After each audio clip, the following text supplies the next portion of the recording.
예, 감사를 선택하십시오 라는 제목으로 하나님 말씀을 함께 나누도록 하겠습니다. 예전에 제가 한 책에서 읽었던 내용인데요. 미국에서 실제로 일어났던 어떤 일이었습니다. 톰이라고 하는 한 친구가 금요일 날 저녁이 되어서 차를 몰고 드라이브를 나가게 되었습니다.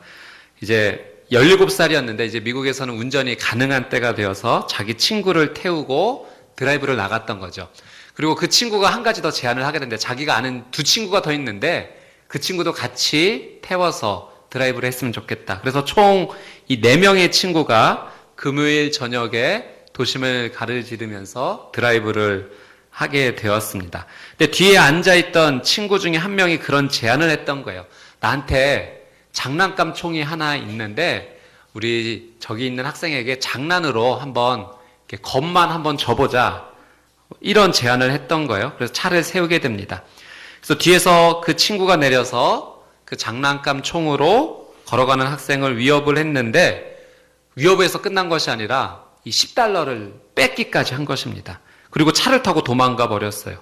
운전했던 토미는 그냥 장난으로 겁만 줄 줄 알았는데 실제로 나쁜 일이 일어났던 것입니다. 그러면 안 되지 않냐 이렇게 얘기를 했더니 그 일을 했던 친구가 내가 한 거니까 너는 상관이 없잖아 괜찮아 하고서 그냥 그렇게 운전하고 가버렸습니다. 그리고 편의점에 정차를 하게 되었는데 한 경찰차가 한 대 와서 검문을 했던 거죠. 강도 신고가 들어갔고 비슷한 모양의 차량이 있었기 때문에 검문을 했던 것입니다. 경찰이 물었어요. 너희들 혹시 총기 소지하고 있니? 그러니까 이 물음에 이 청소년들이었던 이 아이들이 당황을 했고 뒤에 앉았던 실제로 그 나쁜 일을 했던 친구가 도망가라고 소리를 치게 되었던 것입니다. 운전했던 이 토미가 너무 이제 정신이 없고 긴장한 나머지 후진을 하다가 뒤에 차를 이렇게 받아버리게 되었고 경찰은 도주하는 줄 알고 총을 꺼내게 되었던 것입니다. 그리고 계속해서 뒤에서 도망가라고 소리를 치는 바람에 직진을 했는데 경찰을 칠 뻔하고 그 경찰이 도주하는 차량을 막기 위해서 실제로 발포가 이루어지고 말았습니다. 그래서 운전을 했던 그 토미가 그 자리에서 그만 죽고 말았어요. 예. 그 뒤에 앉은 친구는 부상을 당하고 체포당했다는 내용의 이야기를 제가 읽은 적이 있습니다. 무엇이 문제였을까요? 실제로 운전했던 토미는 자기가 강도짓을 했던 것은 아닙니다. 그냥 운전만 했을 뿐이에요. 친구들과 좋은 시간을 보내고 싶었을 뿐입니다. 그런데 마지막에 이 결과가 죽음이라는 정말 최악의 잘못된 결과를 맞이하고 말았던 것입니다.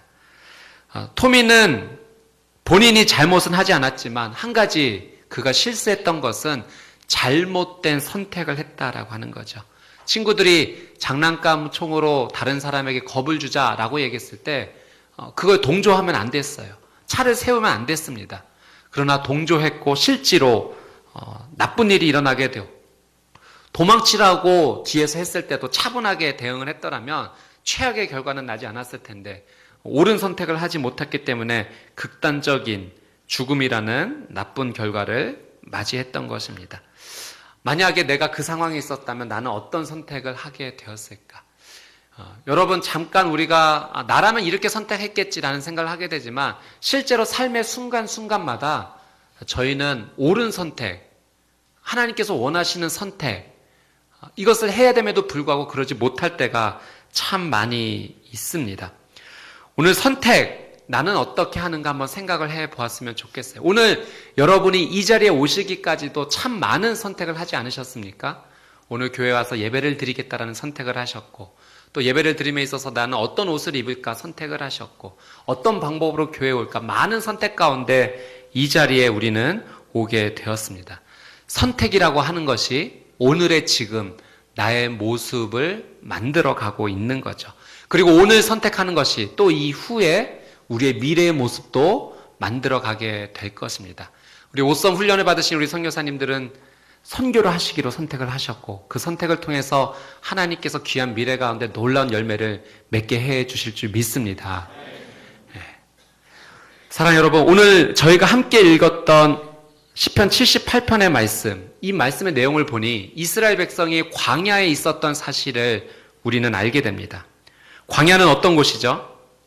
사람이 살지 못하는 땅입니다.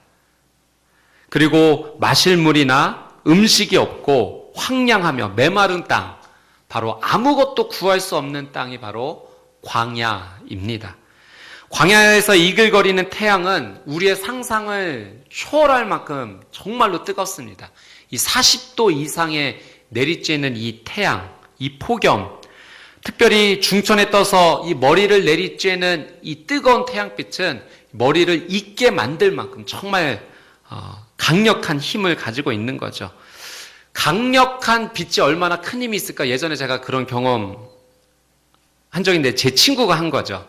제 친구 결혼식에 갔는데 제 친구가 결혼식에서 쓰러지고 말았어요. 자기 앞에 비치는 빛이 너무나 강렬해서 쓰러진 겁니다. 그래서 주례가 진행되는 동안 앉아서 결혼식을 진행을 했습니다.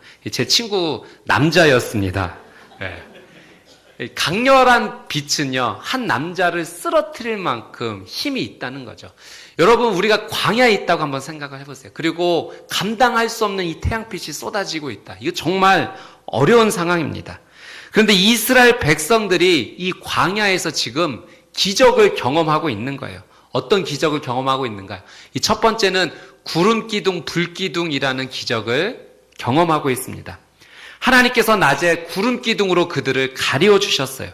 광야에서 40도가 넘는 날씨였지만 그늘이 만들어지면 10도 정도 온도가 낮아집니다. 그러면 상대적으로 그 그늘에 있을 때 시원한 날씨를 느끼게 되는 거죠.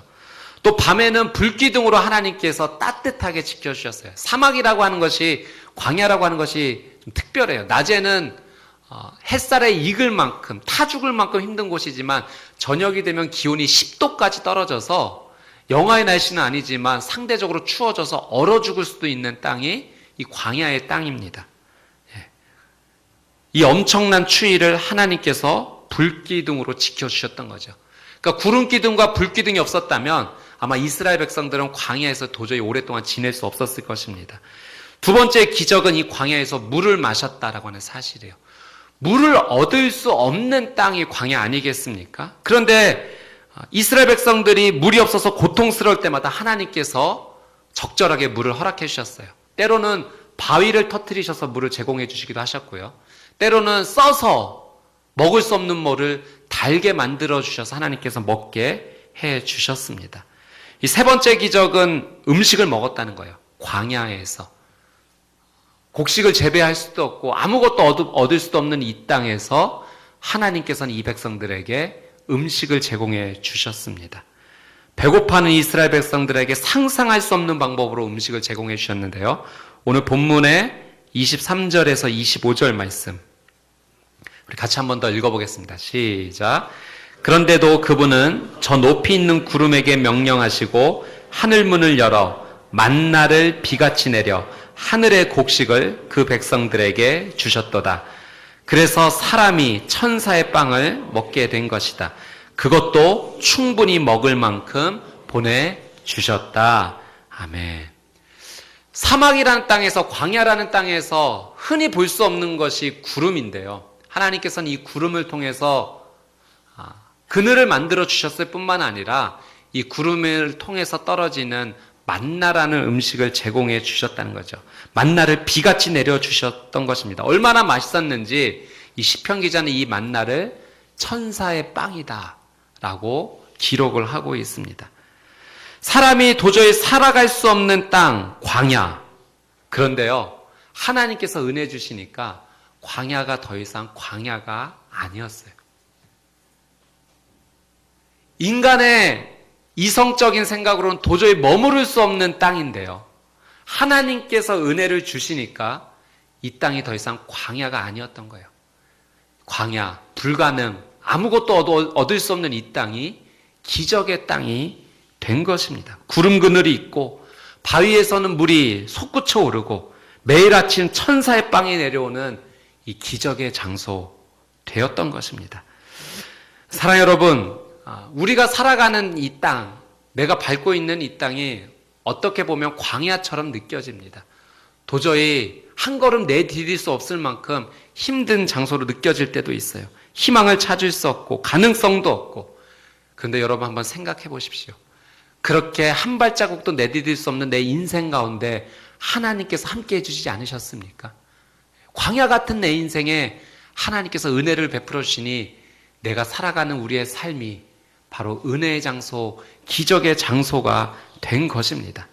사랑하는 여러분, 여러분의 삶의 자리를 지금 어떻게 고백하고 계세요? 나는 광야 같아 라고 고백하고 계십니까? 아니면 바로 이 자리가 기적의 자리야 라고 고백하고 계십니까? 오늘 기적이 베풀어지는 이 역사의 현장에서 이스라엘 백성들의 아주 특별한 모습을 우리는 보게 됩니다. 정말로 기적이 일어나는 이 땅에 하나님 앞에 감사가 흘러넘칠 것 같은데 오히려 그 정반대의 모습이 펼쳐지고 있다는 거죠. 이스라엘 백성들이 하나님께 감사를 표현했기보다는 불평을 선택했다라는 사실이에요. 잘 이해가 안 되죠. 광야의 장소지만 광야라고 느껴지지 않을 만큼 하나님께서 모든 것을 기적으로 만들어주신 그 땅입니다. 그런데 백성들이 불평했어요. 왜 불평했는지 아십니까? 그들이요, 비교하기 시작했어요. 기적의 자리에서, 은혜의 자리에서 비교하기 시작했어요. 우리 민수기 11장 말씀을 한번 보도록 하겠습니다. 민수기 11장 4절에서 6절 말씀. 같이 한번 읽어보겠습니다. 시작. 이스라엘 가운데 섞여 살던 사람들이 다른 음식을 요구하기 시작했습니다. 그러자 이스라엘 자손이 다시 울면서 말했습니다. 누가 우리에게 고기를 먹게 해줄 수 있을까? 이집트에서는 생선, 오이, 멜론, 부추, 양파, 마늘을 공짜로 먹을 수 있었는데 이제 우리가 식욕을 잃어버리고 말았구나. 눈에 보이는 것이라고는 이 만나뿐이니.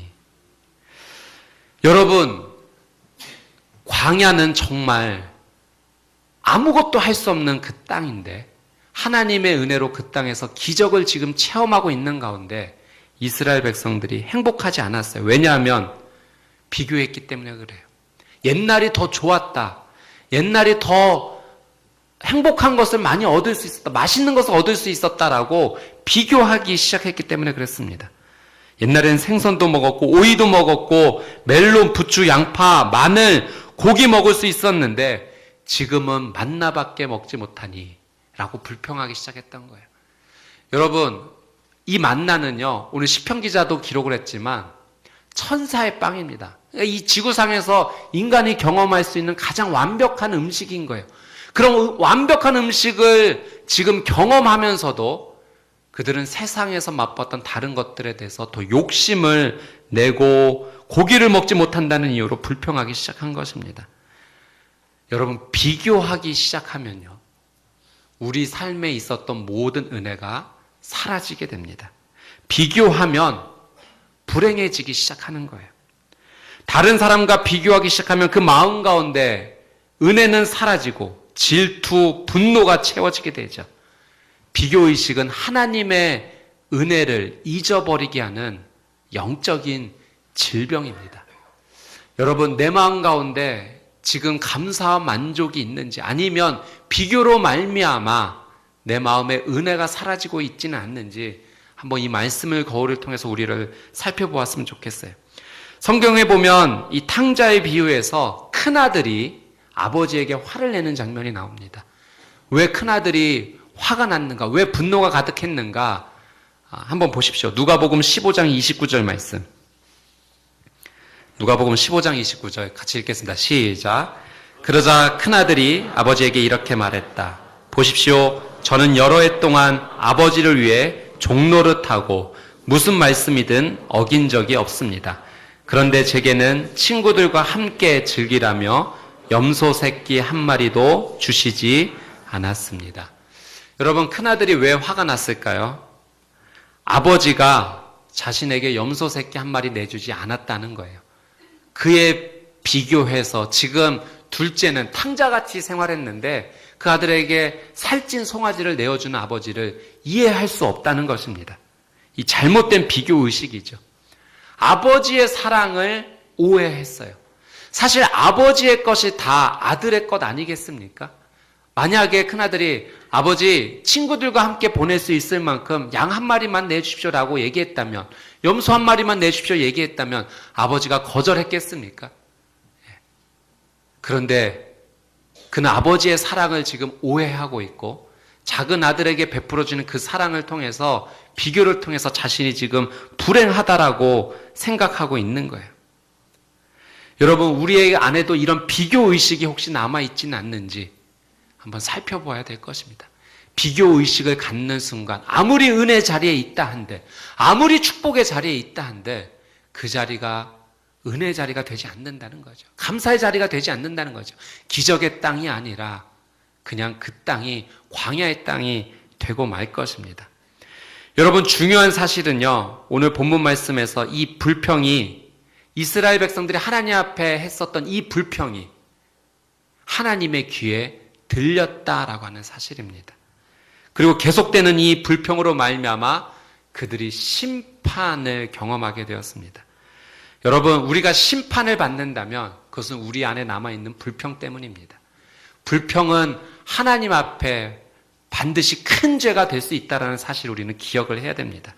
우리 민수기 11장 1절 말씀을 한 번 더 읽어보기를 원하는데요. 민수기 11장 1절 말씀 같이 한번 읽어보겠습니다. 시작. 그때 백성들이 불평하는 소리가 여호와의 귀에 들렸습니다. 여호와께서 그 말을 들으시고는 진노하셨습니다.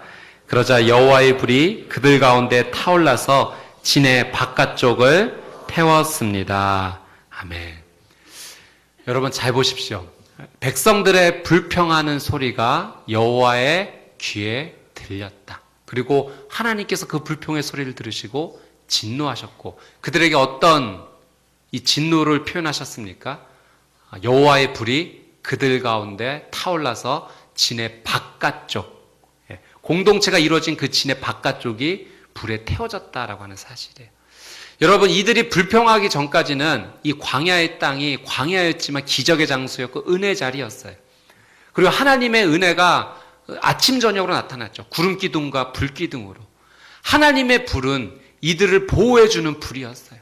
하나님의 불은 이들을 인도해주는 불이었어요. 그런데 이들이 불평하기 시작했더니요, 더 이상 하나님의 불이 그들을 보호해주는 불이 되지 못했던 거예요. 이들의 불평이 하나님으로부터 불이 일어나게 만들었습니다. 여러분, 내 안에 시작되는 잘못된 비교의식으로 시작되는 이 불평의 마음이요, 우리의 삶 가운데 우리를 보호해주는 불이 아니라 우리에게 심판이 되는 불이 될 수 있다는 사실을 기억해야 됩니다. 사탄은 우리에게 끊임없이 비교하라고 속삭이죠. 남편을 비교하게 만들어요. 아내를 비교하게 만들어요. 자녀를 비교하게 만듭니다.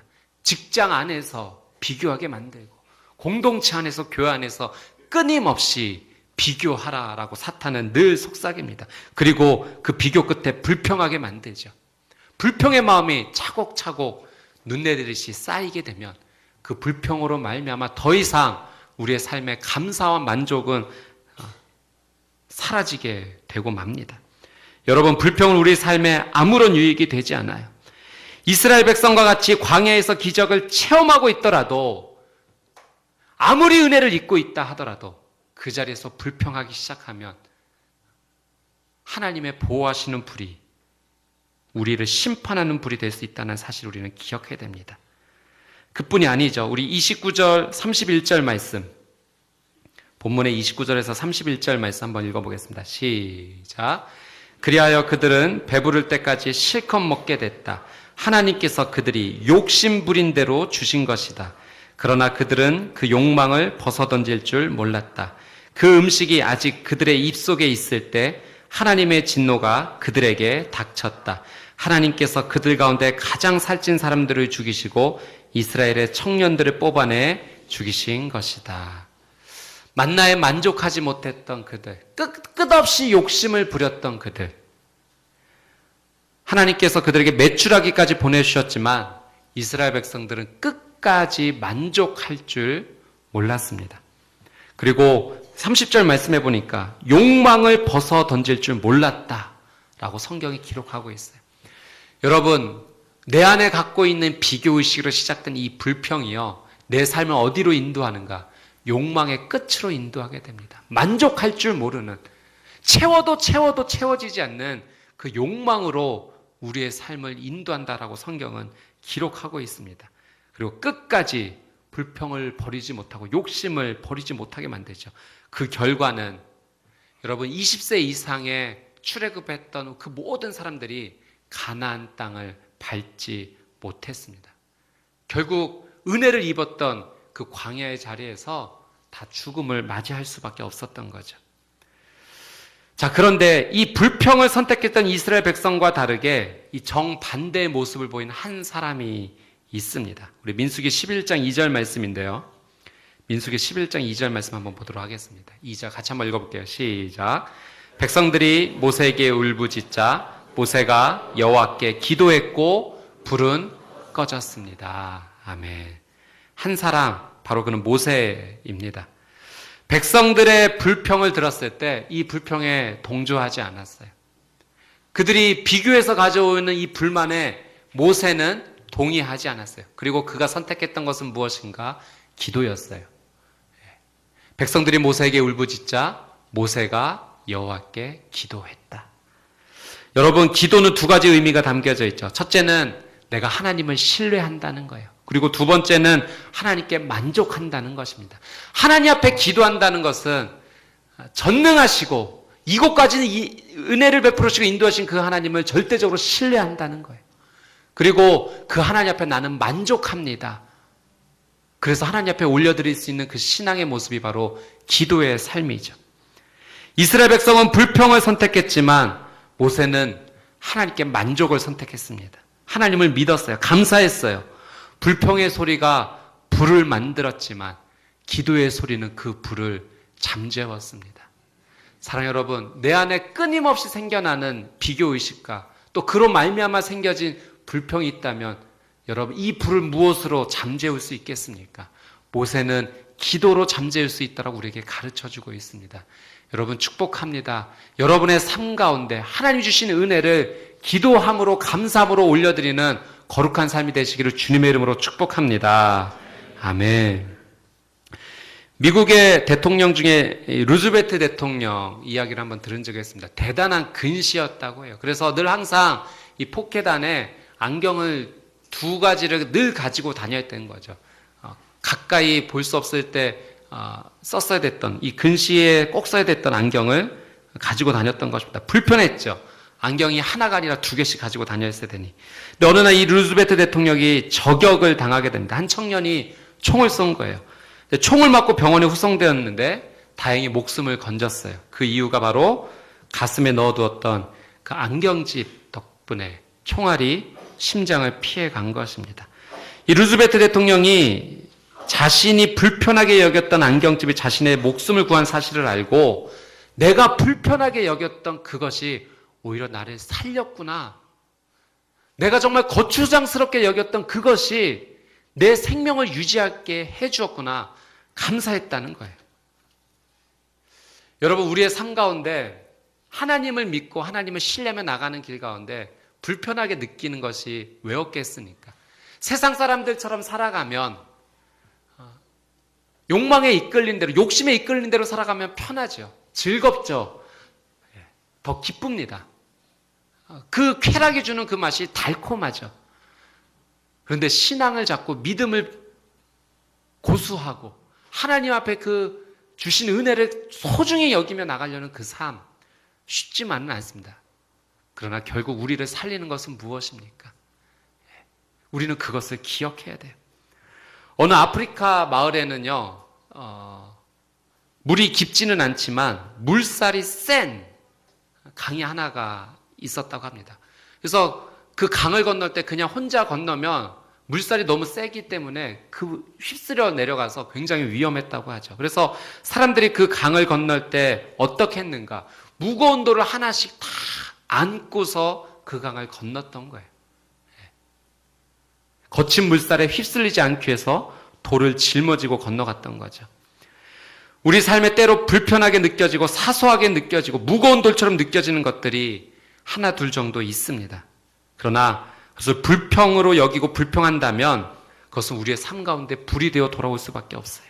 그러나 불평하지 않고 모세처럼 하나님을 신뢰하며 기도하는 삶으로 우리가 나갈 수 있다면, 만족하는 삶으로 나갈 수 있다면, 감사하는 삶으로 나갈 수 있다면, 여러분 어쩌면 우리 삶 가운데 느껴지는 그 불편함이 하나님께서는 선하게 그것을 바꾸셔 우리에게 더 큰 은혜로 허락하여 주실 것입니다. 내가 정말 어렵다로 느껴졌던 것이 어쩌면 인생의 거칠은 물살에 나를 휩쓸려가지 않을 지켜주는 하나님의 은혜가 되는 거예요. 우리의 남편이 이랬더라면, 우리 아내가 이랬더라면, 우리의 자녀가 이랬더라면 생각 왜 안 하겠습니까? 그러나 여러분, 그 사랑하는 사람을 하나님께 내게 보내주신 것은 그를 통해 더 큰 하나님의 은혜를 주시기 위함입니다.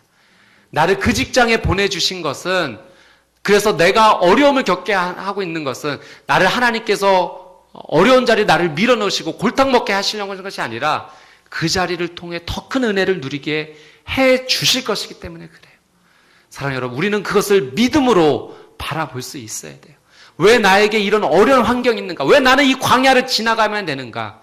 그렇게 바라보고 불평하면 그 불평이 우리의 삶 가운데 불을 일으키는 원인이 됩니다. 그러나 하나님 앞에서 주신 이 은혜를 생각하면서 어렵지만 이것이 내 인생의 거칠은 물살에 휩쓸리지 않을 하나님의 은혜의 수단이 될 거야.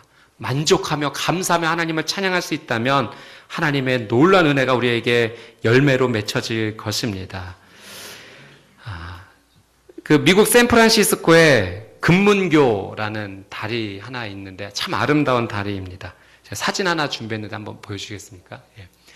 큰 기둥이 이렇게 세워져 있고 철사, 굵은 철사로 이렇게 이어져 있는 다리입니다. 근데 재밌는 사실은 이렇게 다리를 지탱하는 이 굵은 철사가요, 처음 시작은 아주 얇은 철사부터 시작했다라고 하는 사실이에요. 처음부터 굵은 철사가 시작된 게 아닙니다. 얇은 철사로부터 시작해서 점점 굵어져서 이 다리가 튼튼하게 세워질 수 있도록 그 역할을 감당한다라고 하는 거죠. 여러분, 위대한 인생은 어떻게 살아가는가? 처음부터 굵은 철사로 시작하는 거 아닙니다. 아주 작은 실천, 아주 작은 순종, 아주 가느다란 그 작은 철사 같은 내 삶의 실천이 그것으로부터 시작해서 아름다운 다리를 만들어가는 인생이 될 수 있다는 거죠. 하나님 앞에 쓰임받는 위대한 인생을 살고 싶다. 그렇다면 여러분, 우리는 선택해야 돼요. 오늘 나는 무엇을 선택할 것인가? 내게 주어진 이 환경 속에서 나는 무엇을 선택할 것인가? 불평을 선택할 것인가? 감사를 선택할 것인가? 아주 작은 철사입니다. 그러나 여러분, 이 작은 선택이 내 인생에 상반된 전혀 다른 결과를 만들어낼 것이라는 거죠. 감사는 특별한 능력이 있습니다. 아주 강력한 힘이 있어요. 우리의 입에서 감사가 시작될 때 우리 내면에 하나님께서 놀라운 만족을 주십니다. 기쁨이 살아나기 시작하죠. 감사는 우리의 인간관계를 향상시켜주기도 합니다. 감사는 갈등을 해소하고 또 협력하고 돕는 역할을 해줍니다. 사랑할 수 있는 힘을 감사가 우리에게 허락해 주죠.